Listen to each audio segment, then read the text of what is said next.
रुमाली पाककलेमध्ये तुमचं खूप खूप खूप मनापासून स्वागत। बिस्किटाप्रमाणे अगदी खुसखुशीत शंकरपाळी असावी ती अगदी अशी तोंडात घालताच विरघळणारी, अजिबातही तेलकट न होता भरपूर पदर सुटलेली ही शंकरपाळी कशी करायची ते बघूया।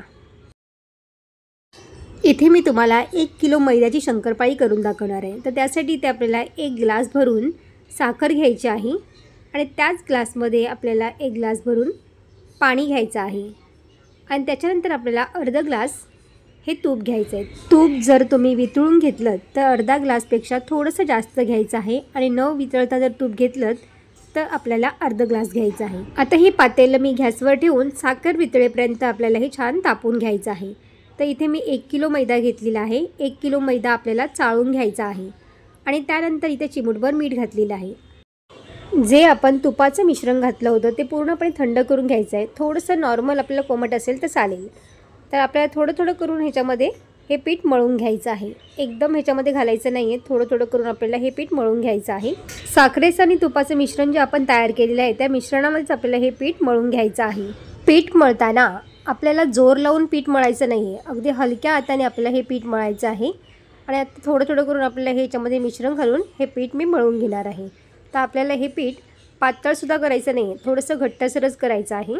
तर तुम्ही इथे बघू शकताय बघा, हलक्या हाताने मी पीठ मळून घेतलेलं आहे। आता हे पीठ आपल्याला झाकण ठेवून 1 तासासाठी ठेवून द्यायचं आहे। 1 तासानंतरच आपल्याला शंकरपाळ्या करायच्या आहेत। 1 तासानंतर शंकरपाळ्या केल्यानंतर हे पीठ छान मुरलं जातं आणि शंकरपाळ्या आपली मस्त एकदम खुसखुशीत बनतात। पीठ ठेवून आपलं 1 तास झालेलं आहे आणि तुम्ही इथे बघू शकता बघा, पीठ थोडंसं टाईट झालेलं आहे। आता यातील आपण पीठ थोडंसं काढून घ्यायचं आहे आणि जितका आपल्याला हुंडा करायचा असेल पिठाचा तेवढाच आपल्याला हा पीठ काढून घ्यायचा आहे आणि त्यानंतर आपली ही पोळी लाटून घ्यायची आहे आणि थोडीशी जाडसरच लाटायची आहे। तुम्ही बघू शकता बघा, पीठ थोडंसं कडक झालेलं आहे। तर इथे आपण पोळी लाटताना आपल्या पीठ वगैरे काहीच लावायचं नाही आहे, असंच आपल्याला लाटून घ्यायचं आहे।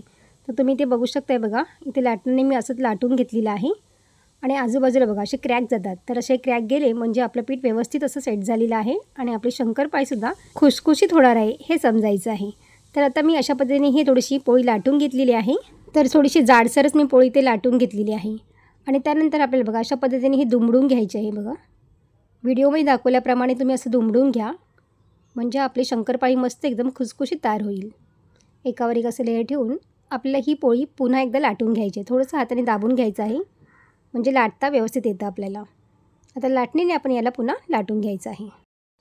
अशा पद्धतीने केल्यात ना तुम्ही शंकरपाळ्या, तर शंकरपाळ्या तुमच्या हमखास खुसखुशीतच होतील।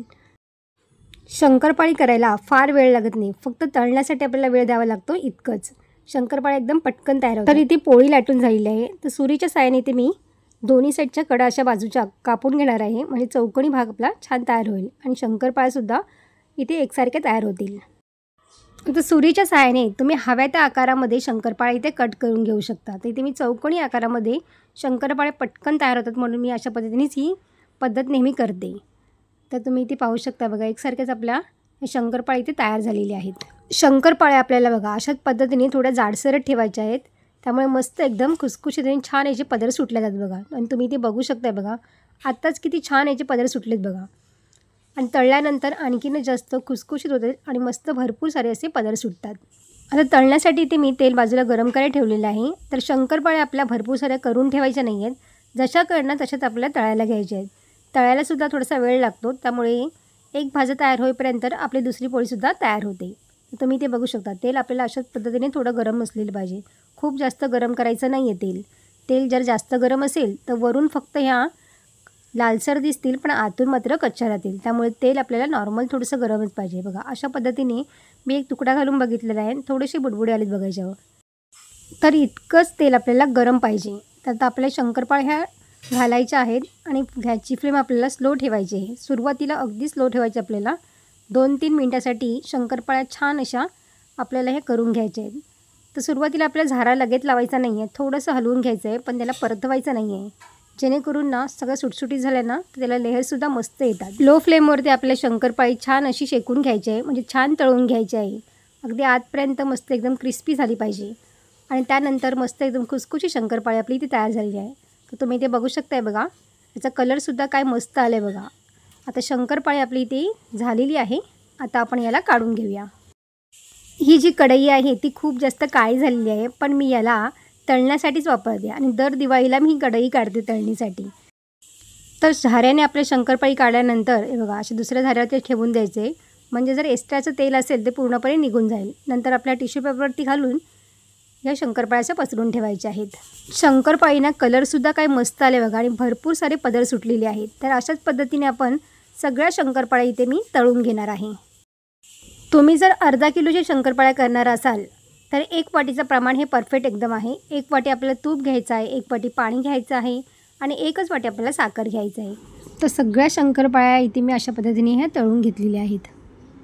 बिस्किटाप्रमाणे खुसखुशीत शंकरपाळ्या आपल्या इथे तयार झाल्या आहेत. तुम्ही बघू शकता बघा, शंकरपाळ्यांना किती मस्त पदर सुटलेत बघा. छान एकदम लेयर सुटलेले आहेत. मोजता येणार नाही इतके पदर सुटलेले आहेत प्रत्येक शंकरपाळीला. तर या दिवाळीला तुम्हीसुद्धा अशा पद्धतीने करून बघा शंकरपाळ्या. तुमच्यासुद्धा शंकरपाळ्या मस्त एकदम बिस्किटाप्रमाणेच एकदम खुसखुशीत तयार होतील. शंकरपाळी करण्याची माझी पद्धत तुम्हाला कशी वाटली मला कमेंट्स करून नक्की सांगा. व्हिडिओ आवडला असेल तर लाईक, शेअर आणि सबस्क्राईब करा. बाजूची बेल आयकॉन पण जरूर प्रेस करा, जेणेकरून जेव्हा पण मी नवीन व्हिडिओ अपलोड करेन त्याची सर्वात आधी नोटिफिकेशन तुम्हाला पाहायला मिळेल. पुन्हा भेटू अशाच एका नवीन रेसिपीमध्ये. तोपर्यंत मस्त खा आणि स्वस्त रहा.